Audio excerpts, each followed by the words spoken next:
Les questions de repérage apparaissent dans le brevet alors que finalement ça représente le programme de 6e et ça ne devrait pas poser de problème aux élèves.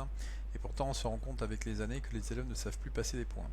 Alors première chose ici c'est l'axe horizontal, c'est l'axe des abscisses, c'est toujours par lequel on va commencer. Ensuite lui c'est l'axe des ordonnées, c'est l'axe vertical, ça sera le suivant.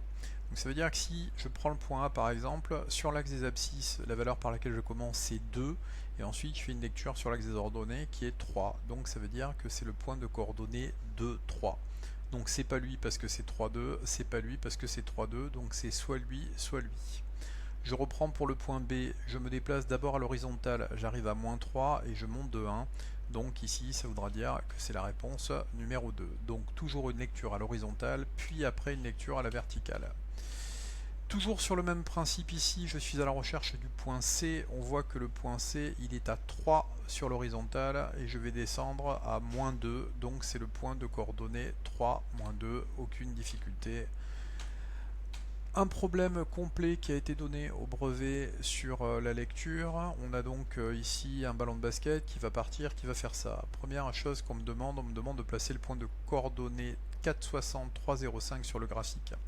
La première chose qu'il faut regarder, c'est que ici, on n'est pas dans un comptage qui est précis. L'échelle, elle n'est pas forcément facile pour les élèves. Donc personne ne vous en voudra si vous mettez des valeurs qui sont approximatives. Ça veut dire que là, par exemple, ici, vous voyez que je suis aux alentours de 4,5, un petit peu après, donc je suis bien à 4,60. Et je vais monter de 3. 3,05, c'est impossible à atteindre, donc je vais mettre quasiment aux alentours de 3. On voit d'ailleurs que le point rouge que je fais, je ne devrais pas le noter comme ça, mettre une simple croix, mais c'est pour faciliter la lisibilité de mon exercice.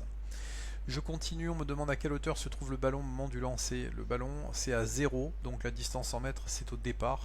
Je vois ici qu'on va monter à 2,60 parce que là c'est plus facile, on voit ici qu'on compte de 0,2 en 0,2. 2,60, est-ce que c'est logique? Un basketteur il va faire plus de 2 mètres, il va avoir le bras tendu et il va avoir un ballon posé sur la main, donc 2,60, oui effectivement c'est plutôt pas mal. On me pose ensuite la question de la hauteur maximale atteinte par le ballon.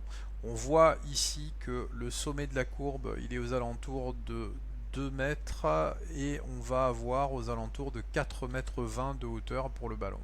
Enfin, dernière question, est-ce que le lancer est réussi? Eh bien en fait non, parce que le ballon il va passer sous le panier de basket, donc ce qui veut dire qu'il a raté son panier.